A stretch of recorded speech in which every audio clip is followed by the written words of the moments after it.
দেখো দেখো কুকুরগুলা কেমন করে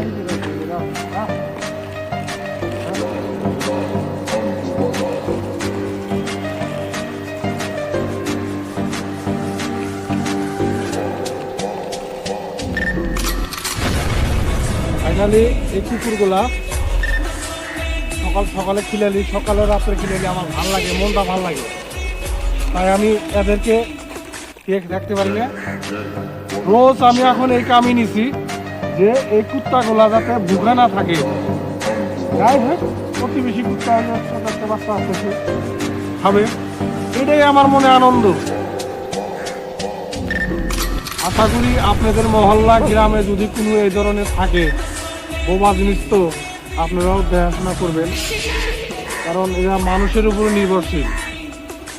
এই কুকুরগুলা যাতে না খায় না থাকে, সবার যার যার গলিতে মহল্লাতে যেভাবে আছে তাদের মধ্যে নজর রাখবেন, কারণ যাতে কেউ যাতে এদের অনিষ্টি না করে, পারলেই এদের যাতে সহায় করে। ধন্যবাদ ভাই, এতটুকু।